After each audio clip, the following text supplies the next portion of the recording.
The new market cycle has begun. Here's what investors are missing. Something important is happening in the financial markets right now, and most people don't even realize it yet. While headlines are still focused on inflation, interest rates, and short-term volatility, a deeper shift is quietly taking place beneath the surface. A new market cycle has already begun, and historically, the early stages of a new cycle are where the biggest opportunities are created, but also where the majority of investors get left behind, because they're still reacting to the last cycle instead of positioning for what comes next. To understand what's happening today, we need to take a step back. Every market moves in cycles, periods of expansion, peak, contraction, and recovery. Over the past few years, we've gone through a painful but necessary reset. High inflation forced central banks to aggressively raise interest rates. Cheap money disappeared. Speculative assets corrected. And for many investors, it felt like the end of easy gains. But what most people fail to see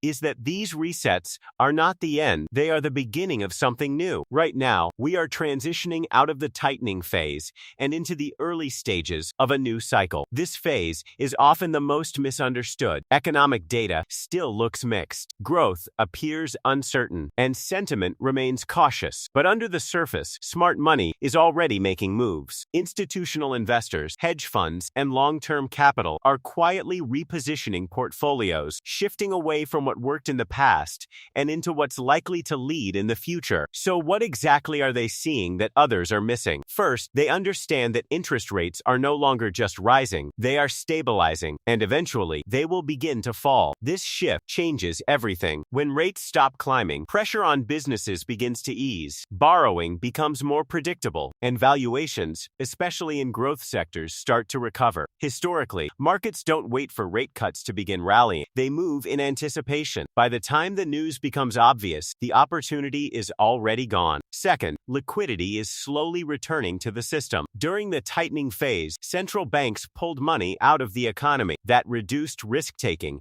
and slowed down asset prices. But now, even small changes in policy, slower rate hikes, pauses, or targeted support begin to reintroduce liquidity. And liquidity is the fuel that drives markets higher. The early signs are subtle, but they are there for those who know where to look. Third, leadership in the market is changing. In every new cycle, the winners are different from the previous one. The stocks and sectors that dominated the last bull run don't always lead the next. Instead, new themes emerge, often driven by innovation, structural changes, or global shifts. Right now, we're seeing early signals of this transition. Sectors tied to artificial intelligence, energy transformation, and industrial rebuilding are gaining attention, not because they are trending in the news, but because capital is quietly flowing into them. And this is where most investors make their biggest mistake. They chase what has already worked. They look at past performance and assume it will continue. But markets don't reward backward thinking. They reward those who can identify change early. By the time a trend becomes obvious, it's usually too late to capture the biggest gains. Another critical factor investors are underestimating is volatility. Many people see volatility as risk, but in reality, volatility is a normal part of early cycle markets. Prices don't move in a straight line. There are pullbacks, false signals, and uncertainty. This creates doubt, and that doubt keeps the majority on the sidelines. But for disciplined investors, volatility is not a threat, it's an opportunity. It allows them to accumulate positions before the broader market catches on.